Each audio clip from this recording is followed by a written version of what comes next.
출애굽기 1장 1절에서 14절까지 말씀입니다.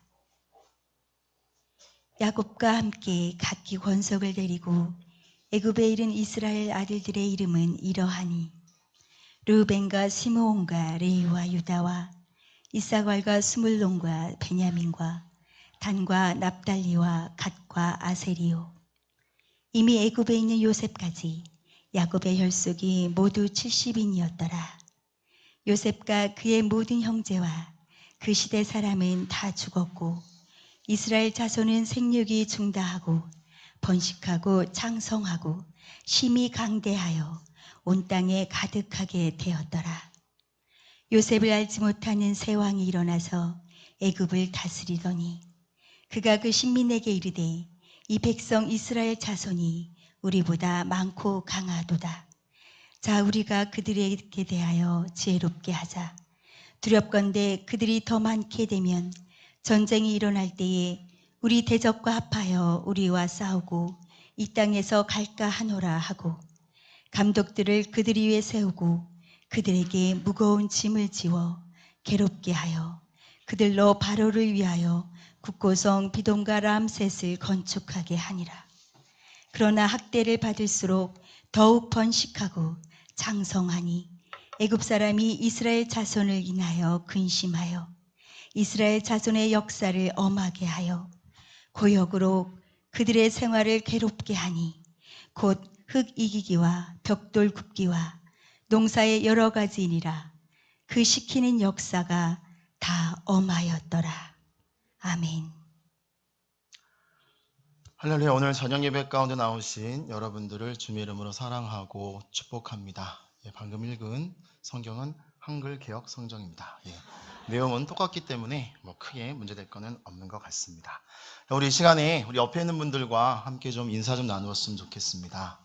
이 저녁 당신과 함께 예배할 수 있어서 너무나 감사합니다. 우리 이렇게 좀 길긴 하지만 서로 축복해 주십시오. 우리 여러분들과 함께 또 이렇게 같이 말씀을 나눌 수 있어서 저도 너무나 감사합니다.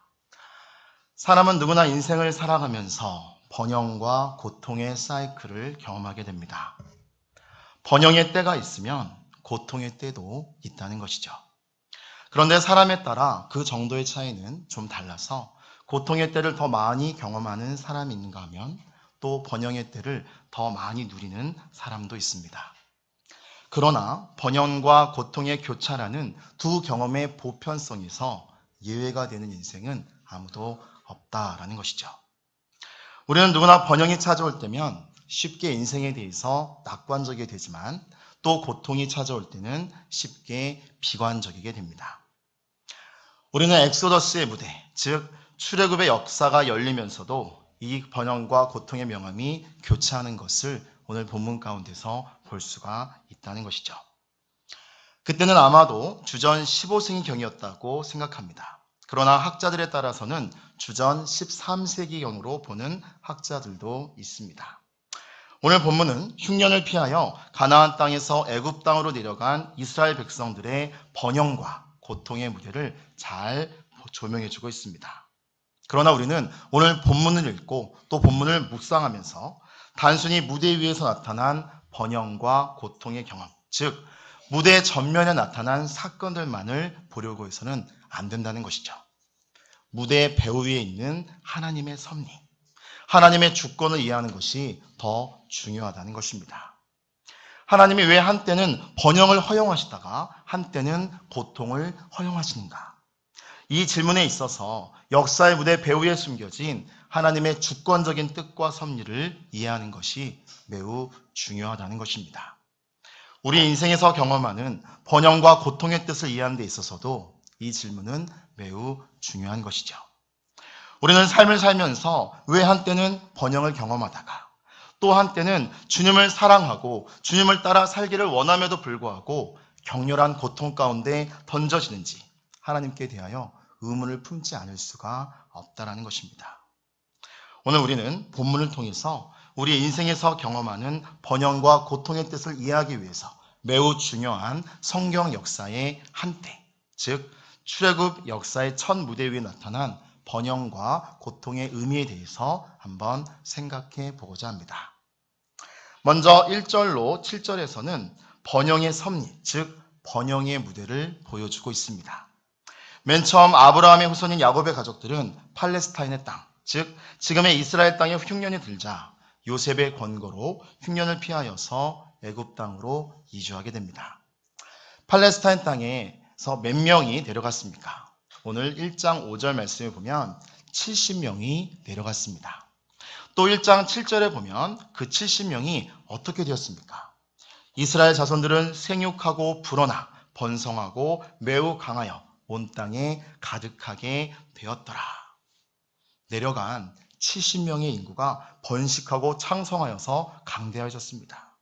몇 명이나 되었을까요? 이스라엘 백성들이 모세의 인도로 애굽 땅을 떠날 때 최종적으로 몇 명이 떠났습니까? 아무도 정확하게는 모릅니다. 그러나 추측은 가능하다는 것이죠.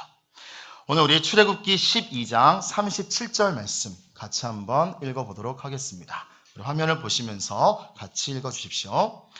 이스라엘 자손이 라암셋을 떠나서 숫곳에 이르니 유아 외에 보행하는 장정이 60만 가량이요. 아멘. 그러니까 유아들과 여자들을 합치면 몇 명이나 될까요? 200만까지도 가능하다고 추측하고 있습니다. 70명이 내려가서 자그만치 200만 명이 넘었습니다. 굉장하지 않습니까? 바로 이것이 번영의 증거라는 것입니다. 그들은 약 300여 년에 걸쳐서 아주 평화로운 변형의 삶을 누리게 되었습니다. 하나님께서 본국에서도 아니고 흉년을 피하여서 애굽으로 내려간 이스라엘 백성들에게 이와 같은 번영을 허락하신 이유가 어디에 있었을까요? 우리는 이것을 두 가지로 추정해 볼 수가 있습니다. 첫째는 개인적인 고통을 보상하시는 하나님의 선하심이라고 우리는 말할 수 있다는 것입니다. 하나님은 자기 백성들에게 고통만 받으라고 말씀하신 적이 결코 없습니다. 로마서 8장 28절 말씀에 보니까 하나님을 사랑하는 자, 곧 그의 뜻대로 부르심을 입은 자들에게는 모든 것이 합력하여 선을 이루니라 라는 말씀이 있습니다. 이것은 신약에 있는 말씀이지만 구약과 신약을 관통하는 하나님의 백성들을 향한 일관성 있는 하나님의 섭리라고 할 수 있는 것입니다. 그러므로 이것은 하나님의 모든 백성들이 주장할 수 있는 약속이며 실제로 모든 시대를 통해서 그리스도인들에게 이 말씀만큼 자주 애송된 말씀도 없을 것입니다. 이것은 바울의 인생관이었고요. 모든 시대를 살아가는 하나님의 백성들의 인생관이라고 말할 수 있는 것입니다. 하나님은요, 고통을 고통 그 자체로 남겨두신다고 말씀하지 않으셨습니다. 고통은 반드시 있습니다.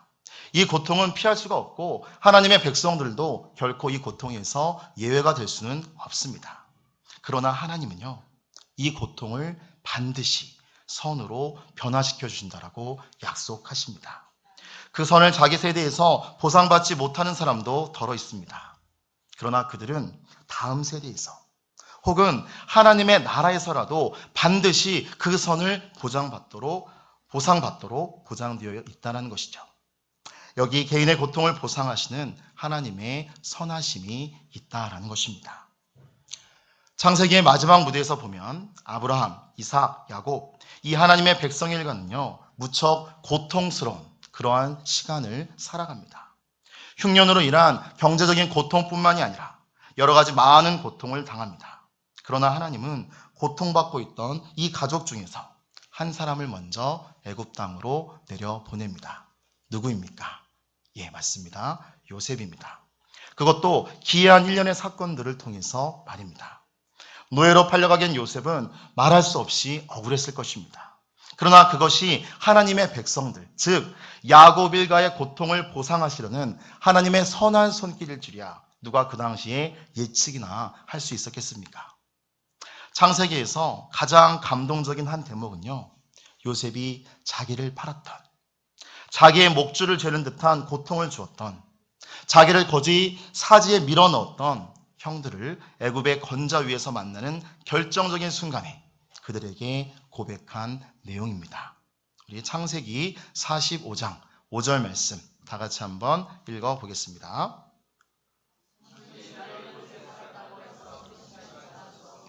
한탄하지 마소서. 하나님이 생명을 구원하시려고 나를 당신들보다 먼저 보내셨나이다. 아멘.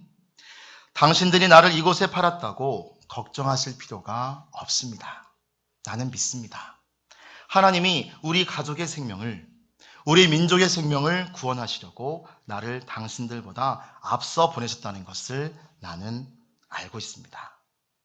이 고백을 무엇이라고 말할 수 있을까요? 저는 이것이 바로 하나님의 주권에 대한 요셉의 믿음이라고 생각합니다. 이것은 역사를 섭리하시는 하나님의 주권에 대한 믿음입니다. 어떠한 고통도 하나님의 섭리를 떠나서 우연히 맹목적으로 우리에게 고통 그 자체를 가하기 위해서 하나님의 백성들의 삶의 장에 허용되는 경우는 없다는 것이죠. 당시에는 고통이며 불행이며 말할 수 없는 아픔이 되어서 가슴을 찢습니다. 그러나 우리는 이 모든 것 배후에 하나님의 선하신 섭리가 움직이고 있음을 믿어야 한다는 것이죠. 이 고통은 변하여서 반드시 하나님의 선을 성취하고야 말 것입니다. 마침내 요셉에게 그날은 오고야 말았습니다. 요셉의 감동적인 고백을 다시 한번 들어보십시오. 하나님이 생명을 구원하시려고 나를 당신들보다 먼저 보내셨나이다. 이 땅에 2년 동안 흉년이 들었으나 아직 5년은 밭갈이도 못하고 추수도 못할지라. 하나님이 큰 구원으로 당신들의 생명을 보존하고 당신들의 후손을 세상에 두시려고 나를 당신들보다 먼저 보내셨나니 그런즉 이리로 나를 보낸 이는 당신들이 아니요 하나님이시라. 하나님이 나를 바로에게 아버지로 삼으시고 그 온 집의 주로 삼으시며 애굽의 온 땅의 통치자로 삼으셨나이다. 이 철저한 믿음이 바로 하나님의 주권에 대한 믿음입니다. 하나님의 뜻을 떠나서 우연히 발생되고 전개되는 사건은요, 아무것도 없습니다. 우리에게 있어서 고통스러운 사건까지도 그 배후에 하나님의 선한 의지가 움직이고 있다는 사실을 믿으시는 여러분들 되시기를 바랍니다. 그리고 하나님은요, 이런 고통을 반드시 보상해 주십니다. 애굽 땅에서 그들이 오래간만에 누리는 이 평화는요, 하나님의 백성 개개인의 고통을 보상하시는 하나님의 선하심이라고 말할 수가 있다는 것이죠. 우리 인생의 어느 때에 번영이 찾아옵니까? 하나님은요, 그동안 우리가 흘리신 눈물을 아십니다. 우리의 괴로웠던 가슴을 아십니다. 또한 우리가 지나가야만 했었던 어두운 터널의 고독을 아십니다. 그리고 하나님은 마침내 선으로 우리에게 보상하시는 것입니다. 사랑하는 월드와이드 교회 가족 여러분, 여러분의 생애에 번영이 찾아오시거든 하나님을 찬양하시길 바랍니다. 여러분의 지난날의 고통과 고독과 아픔을 아시고 이제는 그의 선하심으로 후히 보답하시는 하나님의 은혜에 대해서 찬양하시는 여러분들 되시기를 바랍니다. 우리는 이 번영을요, 또 다른 각도에서 조명해 볼 수 있습니다. 그것은 비단 개인을 위한 섭리일 뿐만이 아니라 공동체를 위한 섭리였다는 사실이죠. 번영을 허락하시는 의미로 두 번째는 공동체 안에 하나님의 뜻을 이루고자 하는 하나님의 선하심이라고 말할 수가 있습니다. 요셉을 향한 섭리, 야곱을 향한 섭리, 이것은 비단 야곱 개인이나 요셉 개인을 향한 하나님의 섭리였을 뿐만이 아니라 이스라엘 공동체, 이스라엘 백성을 향한 하나님의 공동체적 섭리였다는 사실에 우리는 주목을 해야 한다는 것이죠. 하나님은 개인을 돌아보시고 개인의 삶 가운데 꾸준히 섭리의 손길을 펼쳐 가십니다. 반면에 하나님은요, 또 우리 개인들을 묶어서 우리의 공동체 안에 하나님의 선을 이루고자 하신다는 것입니다. 그래서 교회를 통하여서 하나님의 뜻을 이루시고 우리 민족을 통해서 하나님의 뜻을 이루시는 하나님의 공동체적인 섭리가 있다는 것입니다. 이스라엘 백성들을 향한 이 공동체적 섭리라는 무엇입니까? 그것은 옛 이스라엘 민족을 강한 민족으로 키워서 다시금 역사의 무대에 세우려는 것이었습니다. 불과 70명이 내려왔습니다. 그러나 애굽 땅을 떠나 다시 시온의 땅을 향해 갈 때 그들은 200만 명이 넘는 더 이상 한 가족이라고 말할 수 없는 강력한 민족 공동체가 되어 있었던 것이죠. 번영의 때에 그들은 꾸준히 민족 공동체를 키워갈 수 있었던 것입니다. 이스라엘 백성들이 애굽의 어떤 땅에서 살았습니까? 바로는 애굽의 어떤 땅을 이스라엘 백성들에게 주었습니까? 바로 고센 땅입니다. 고센 땅은요, 아주 좋은 땅입니다. 이집트 카이로에서부터 나일강의 삼각조 영역을 통과해서 홍해 바다로 가는 그 영역에 속하는 아주 비옥한 고센 땅을 바로가 이스라엘 백성들에게 주었다는 것이죠. 먼저 그 배경을 좀 살펴보도록 하겠습니다. 우리 창세기 46장 34절 말씀 다 같이 한번 읽어보도록 하겠습니다. 창세기 46장 34절 말씀입니다. 예, 띄워주시고요. 없나요? 제가 읽겠습니다. 당신들은 이르기를 주의 종들은 어렸을 때부터 지금까지 목축하는 자들이온데 우리와 우리 선조가 다 그러하니이다 하소서. 애굽 사람은 다 목축을 가증히 여기나니 당신들이 고센 땅에 살게 되리이다. 요셉이 자기 형제들에게 호치를 했습니다. 그 당시 고센 땅에는요, 목축하는 사람들이 많이 있었는데 그들이 대대로 목축을 하였으므로 그 땅을 요구하라고 했습니다. 애굽 사람들의 주업이 무엇이었습니까? 그들은 비옥한 나일강이 있었기 때문에 농사를 많이 지었습니다. 그 당시 농사를 짓는 사람들은요, 목축을 하는 사람들을 많이 무시했습니다. 하지만 요셉은 그 땅이 지리적으로 매우 좋은 땅이라는 사실을 잘 알고 있었고 그것으로 왕에게 요청을 한 것입니다. 그들은 애굽 땅에서 매우 좋은 땅을 차지하였고 또 애굽 사람들의 간섭도 전혀 받지 않았습니다. 왜냐하면 애굽 사람들은 목축하는 사람들, 냄새나는 사람들 근처에도 가기를 싫어했기 때문이었습니다. 그래서 그냥 내버려뒀습니다. 그래서 이스라엘 백성들은 비옥한 애굽의 고셈 땅에서 편안하게 여러 세대를 살아갈 수가 있었던 것이죠. 거기다가 그 당시 애굽은요, 세계 최대의 강대국이었습니다. 그렇기 때문에 이스라엘 백성은 열방 가운데 최대 강국 안에 위치하면서 그 나라의 참견도 전혀 받지 않았고 또 그 땅이 애굽에 속한 땅이었기 때문에 다른 주변의 열방들은 전혀 넘볼 생각도 하지 못했다라는 것입니다. 따라서 아무런 간섭도 받지 않는 땅에서 마음대로 자유를 누리며 번영을 누릴 수 있었던 시기가 바로 이 고센 땅에 거하던 시기였다는 것이죠.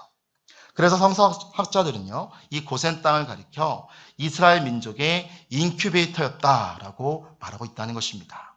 어린 생명, 즉 아주 연약한 생명이었던 이스라엘 민족을 잘 키워가지고 바깥으로 내놓는 역할을 했던 땅이 바로 이 고센 땅이었다는 것입니다. 그러므로 우리는 전체적인 하나님의 역사를 조망해 볼 때 역사를 조망하는 하나님의 큰 섭리 안에 이런 계획이 숨어 있었다는 사실을 놓치지 말아야 할 것입니다. 특별히 우리가 주목해서 봐야 할 매우 중요한 성경 구절이 있습니다. 바로 창세기 46장 3절 말씀입니다. 다 같이 한번 이 말씀을 읽어보도록 하겠습니다. 하나님이 이르시되 나는 하나님이라.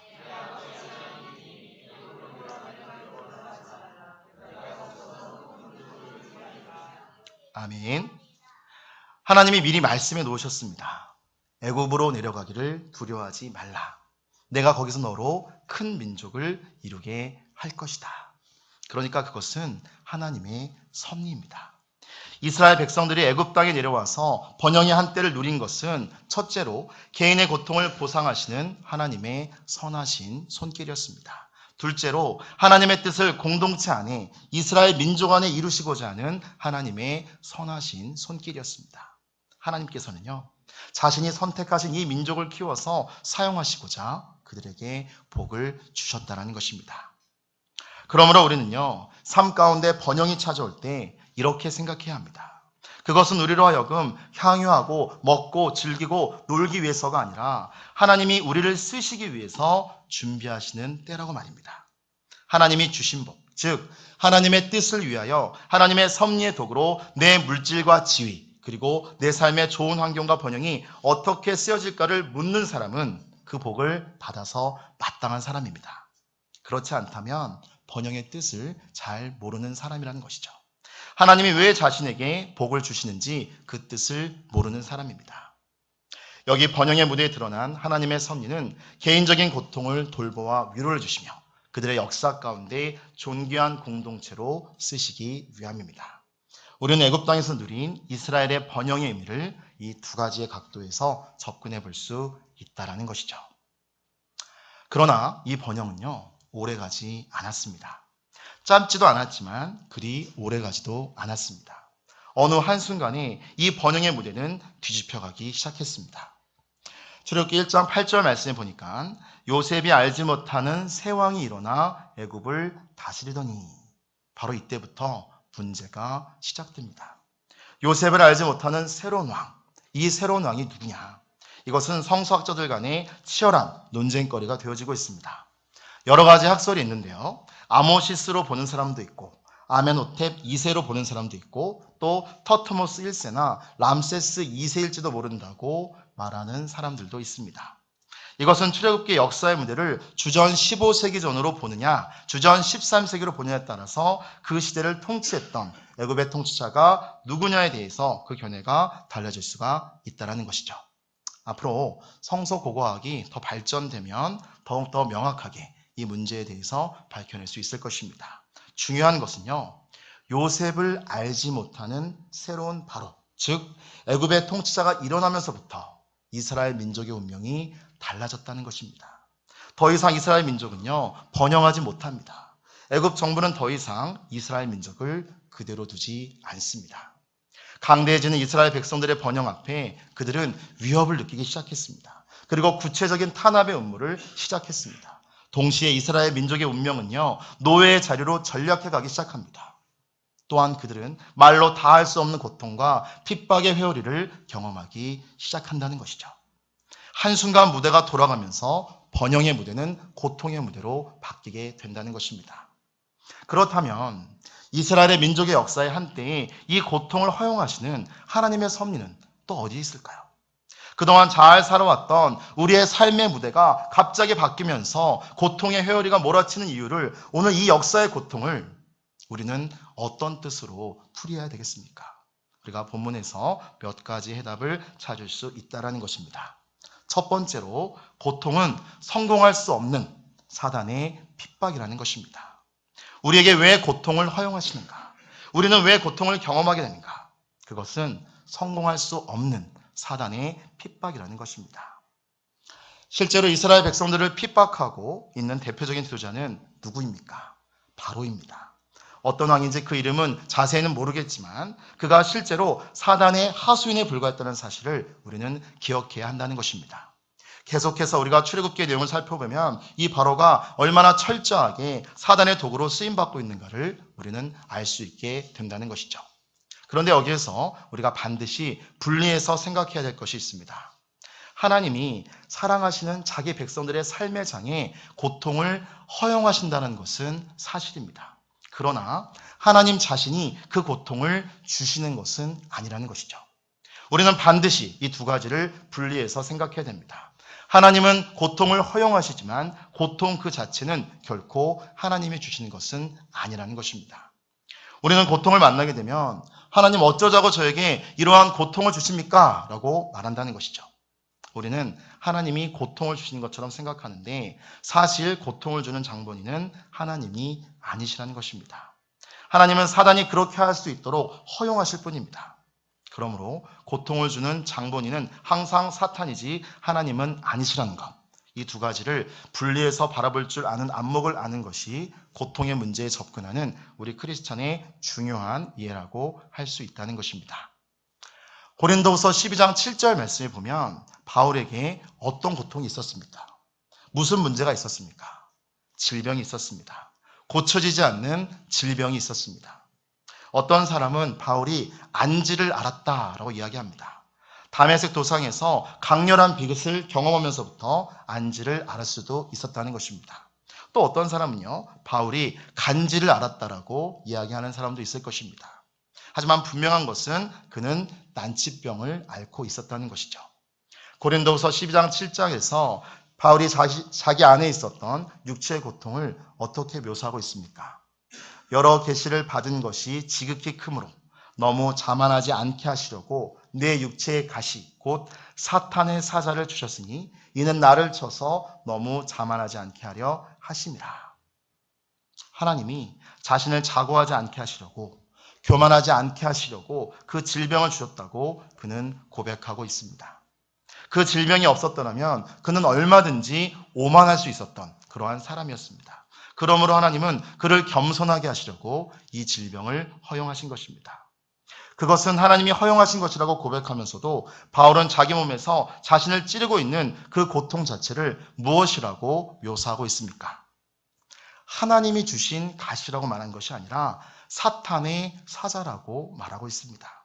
그러니까 하나님은 사단을 부리신 것뿐이고 고통 그 자체는 사단이 준 것이지 하나님이 주신 것은 아닙니다.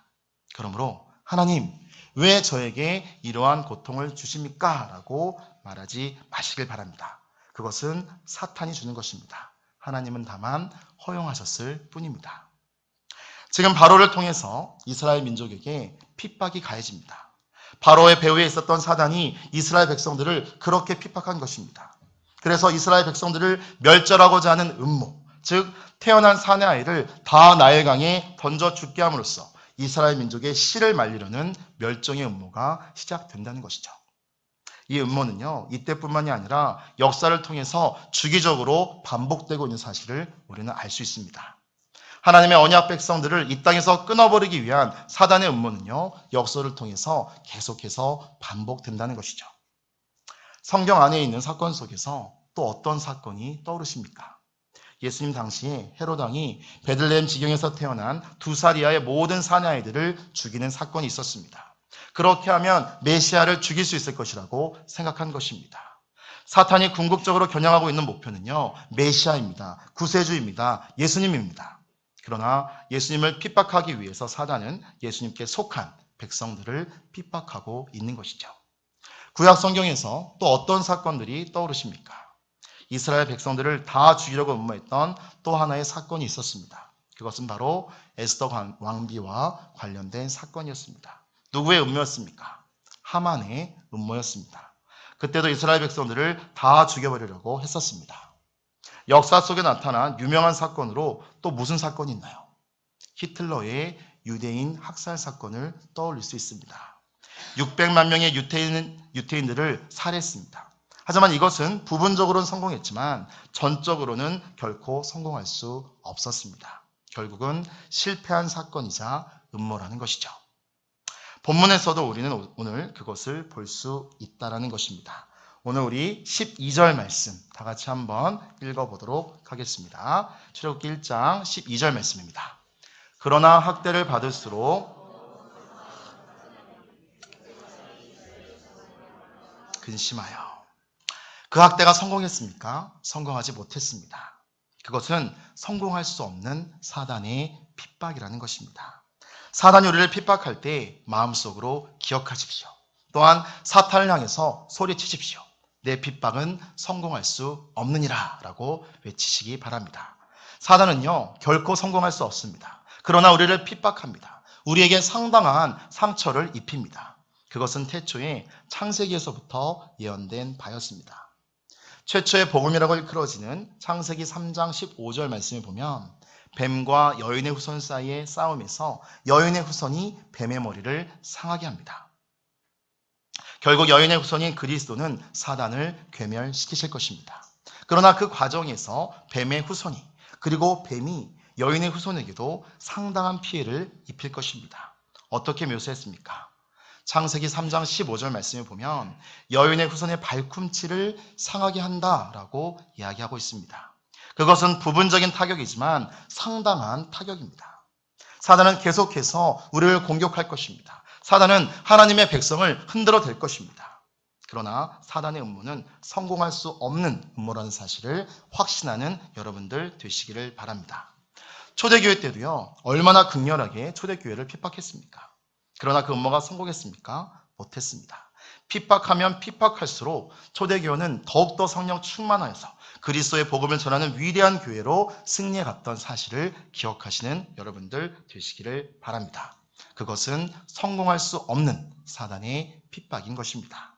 둘째로 고통은요, 하나님의 나라를 열망케 하는 하나님의 은혜입니다. 왜 고통이 허용됩니까? 쉽게 한번 생각해 보시기 바랍니다. 만약 애굽 땅에서 이스라엘 백성들이 계속해서 번영을 누리며 잘 살았다면 가나안 땅, 시온 땅이 생각이 났을까요? 아마도 까맣게 잊어버렸을 것입니다. 그러나 애굽 땅에서 고통을 받게 되니까 비로소 무슨 생각을 하게 됩니까? 하나님이 우리 민족을 가나안 땅에서, 시온의 땅에서 다시 한번 놀라운 백성으로 세우시겠다고 약속을 했었지라고 하면서 비로소 하나님의 약속을 생각하게 되었다는 것입니다. 그리고 시온을 향한 꿈을, 시온의 본향을 향한 생각을 다시 일깨워 주었다는 것입니다. 지금도 마찬가지입니다. 여러분, 이 세상이 너무너무나 재밌으면 우리가 천국에 갈 생각을 할까요? 지금 당장 내일이라도 천국에 가시고 싶은 그런 분들 계십니까? 누군가 저에게 물어보면 저도 당장에는 가기가 싫습니다. 차차 가기를 원할 것 같습니다. 그리고 되도록이면 늦게 가기를 원할 것 같습니다. 우리가 세상을 즐기는 동안에는요, 천국 소망을 가지기가 어렵다는 것입니다. 그러나 내가 누리던 번영이 갑자기 고통으로 변하면 우리가 어떠한 생각을 갖게 될까요? 너무나 괴로우면 어떠한 생각을 하게 될 것 같습니까? 실버스쿨에 오시는 어르신 가운데 김경녀라는 할머니가 계십니다. 올해로 90살이십니다. 90살이신데도요, 나이에 비해서 건강하십니다. 가끔 똑같은 말씀을 계속해서 반복하시긴 하시지만 그래도 건강하십니다. 그런데 김경녀 할머니로부터 종종 듣는 이야기가 있습니다. 빨리 천국에 가고 싶다라는 말씀을 굉장히 자주 하십니다. 아들과 며느리가 너무나도 잘해준다고 합니다. 그래도 빨리 천국에 가고 싶다는 것입니다. 당신은 살 만큼 살았고 몸도 여기저기가 아프고 힘들다는 것이죠. 그런데 이 말씀이 그냥 하시는 말씀이 아니라 그 어르신의 진심이 느껴집니다. 더 이상 이 세상에서의 낙이 없기 때문에 우리는 하늘나라의 소망을, 본향의 소망을 갖는 줄로 믿습니다. 시온의 꿈을 회복하는 것입니다. 그래서 고통이 필요하다는 것이죠. 고통은 왜 허용됩니까? 그것은 하나님의 나라를 열망케 하는 하나님의 은혜라는 것입니다.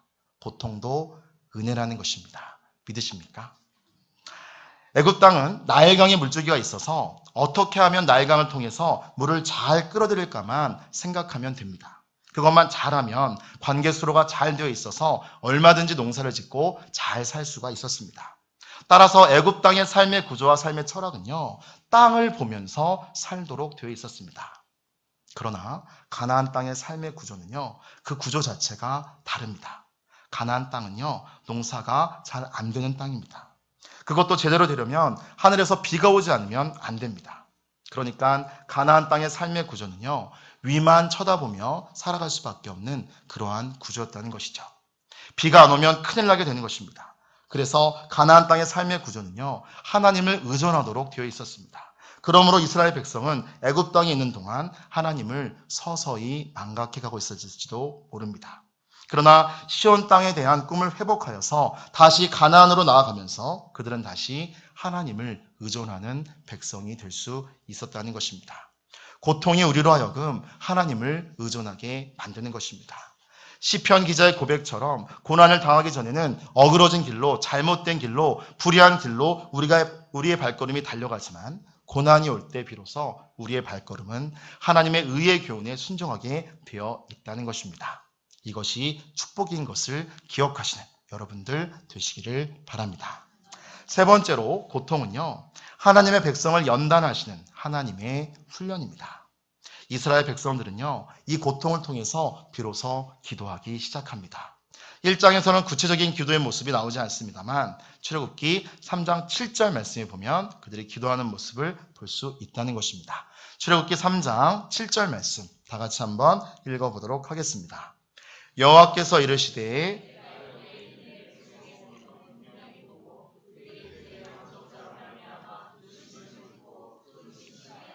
아멘. 그들은 하나님께 부르짖기 시작합니다. 하나님은요, 그 기도를 들으셨습니다. 그들은 고통을 당하면서 하나님을 바라봅니다. 하늘을 바라봅니다. 그리고 기도하기 시작합니다. 그러면서 그들은 하나님과의 교통이 살아나게 되는 것입니다. 하나님을 의지하는 사람들이 되었다는 것입니다. 하나님을 의지하는 사람은 하나님이 쓰실 수 있는 사람입니다. 하나님이 절대로 쓸 수 없는 사람은요, 하나님을 의존할 필요를 느끼지 않는 사람입니다. 내 힘으로, 내 지성으로, 내 생각으로 인생을 얼마든지 잘 살아갈 수 있다라고 자신만만해하는 이런 오만방자한 사람은 하나님과 상관없는 사람이라는 것입니다. 이것이 바로 세속적 인본주의자들의 모습이라는 것이죠. 고통은 인생을 겸허하게 합니다. 고통을 통해서 우리는 하나님을 의지하고 신뢰합니다. 그때야 비로소 우리는 쓰임받는 인생이 되어지는 것입니다. 그때야 비로소 하나님이 우리를 쓰실 수 있다는 것입니다. 번영에는요, 언제나 세속화의 위험이 따릅니다. 너무나 많은 번영을 누리게 되면 사람들은 세속화가 되어집니다. 하나님을 망각하게 되죠. 우리는 이 번영 속에서 한국교회가 그리고 이 땅의 백성들이 서서히 하나님을 떠나가기 시작하는 그것을 보았습니다. 경제가 어렵고 북한의 김정은의 핵 위협으로 이 나라의 안보가 위기 상황이라는 그러한 사실이 가슴 아프긴 하고 또 걱정도 되긴 하지만 한편으로는 제 마음 가운데 기대가 있습니다. 다시 한번 하나님께서 한국교회에 영적인 부흥을 줄 수 있는 기회일지도 모르기 때문입니다. 물론 저는 경험하지 못했지만 옛날 우리의 믿음의 선배들이 고통스러울 때 전적으로 하나님을 의지하고 주께 부르짖으면서 간절한 마음으로 살아계신 하나님의 은혜를 구했던 그 시절을 생각해 보십시오. 과거에 대한 망각으로 인해서 어쩌면 우리 가운데 이러한 고통과 이러한 위기가 찾아오는지도 모르겠습니다. 하나님을 의존할 준비가 되어 있을 때 하나님은 그 백성을 다시 들어 쓰신 것입니다. 결정적으로 이스라엘 백성들이 고통을 받았으면서도 멸절되지 아니하고 생명을 보존하는 그 과정에 있어서 하나님께서 특별히 사용하셨던 사람들이 있었습니다. 누구였습니까? 산파들입니다. 이 산파들에 대해서 본문은 어떻게 기록하고 있나요? 오늘 본문은 말씀 아니었지만 우리 1장 20절 말씀에 보면 하나님이 그 산파들에게 은혜를 베푸시니 그 백성은 번성하고 매우 강해지니라. 그 백성을 살리기 위해서 하나님은 산파들을 사용하셨습니다. 오늘 본문 1장 21절에 보면 그 산파들은 하나님을 경외하였으므로 라고 기록하고 있습니다. 그들은 나라의 법을 어기면서 이스라엘의 백성들을 보호했습니다. 일반적으로 하나님의 백성들은 국가의 법을 잘 지켜야 됩니다. 그러나 국가의 법을 지키는 것이 하나님의 법을 어길 때는요, 더 높으신 하나님의 법에 순종해야 한다는 것입니다. 크리스천들은요, 이것을 기독교 역사를 통해서 항상 일관성 있는 삶의 원리로 사용해 왔습니다. 이것을 가르쳐서 시민 불복종의 원리라고 할 수 있는 것입니다. 우리가 사람에게 순종하는 것과 세상의 법에 순종하는 것이 하나님께 불순종이 될 때는 세상의 법을 무조건 어기려고 어기는 것이 아니라 더 높으신 하나님의 법에 순종하기 위해서 우리는 세상의 법 앞에 노라고 말할 때가 있다는 것입니다. 하나님에 대한 경외 때문에 바로 그것을 실천해야 한다는 것이죠. 하나님은 산파들을 축복하셨습니다. 그리고 그들을 통해서 이스라엘 남자들의 생명을 보호해 주셨던 것을 볼 수 있습니다. 그리고 그 남자들 가운데 누가 끼어 있었습니까? 바로 모세가 끼어 있었습니다. 그리고 그 모세를 통하여서 놀라운 출애굽의 드라마가 펼쳐지는 것입니다. 말씀을 정리하고자 합니다. 1장을 정리하면 명함처럼 교차되는 번영과 고통의 드라마입니다. 사랑하는 월드와이드 교회 가족 여러분, 번영이 올 때 번영 그 자체를 인해서 너무 기뻐하지는 마십시오. 번영 배후에 숨겨진 하나님의 뜻을 헤아려서 겸허하게 하나님의 축복을, 하나님의 영광을 위해서 사용할 줄 아는 여러분들이 되시기를 바랍니다. 또한 고통이 올 때 너무 좌절하거나 낙심하지 마시기 바랍니다. 고통 배후에 있는 하나님의 뜻을 살펴보시기를 바랍니다. 사단이 여러분을 핍박하시거든 사단에게 선포하십시오. 내 격려는 성공할 수 없는 음모다라고 말입니다. 그리고 여러분으로 하여금 하나님 나라의 열망을 갖게 만들고 여러분을 연단하시는 그 하나님의 손길을 기쁘시게 받아들이는 여러분들 되시기를 바랍니다. 그리고 쓰임받는 하나님의 사람으로서의 삶을 준비하는 우리 모든 월드와이드 교회 가족들 되시기를 바랍니다. 오늘 말씀을 기억하면서 우리가 기도하기를 원합니다. 하나님 아버지, 그렇습니다. 오늘 출애굽기 번영과 또 고통의 그 모습을 보면서 또 우리 가운데 많은 교훈을 얻게 됩니다. 하나님, 그렇습니다. 하나님께서 우리 가운데 번영을 주시고 무엇인가 잘 되게 해주실 때 하나님, 우리가 그것을 가지고 하나님 나라의 영광을 위해 사용할 수 있는 우리가 되게 하여 주시옵소서. 또한 고통의 때가 올 때 우리가 그 고통으로 인하여서 좌절하거나 낭망하는 것이 아니라 그 고통의 배후에 있는 그 선하신 하나님의 섭리를 알고 깨달을 수 있는 우리가 되게 하여 주시옵소서. 그래서 우리가 잘 될 때나 또 우리가 안 될 때라도 우리가 그것들을 통해서 하나님 나라의 영광을 위해 쓰고 사용할 수 있는 우리가 될 수 있게 해달라고 우리 이 시간에 주여 한번 크게 외치고 기도하도록 하겠습니다.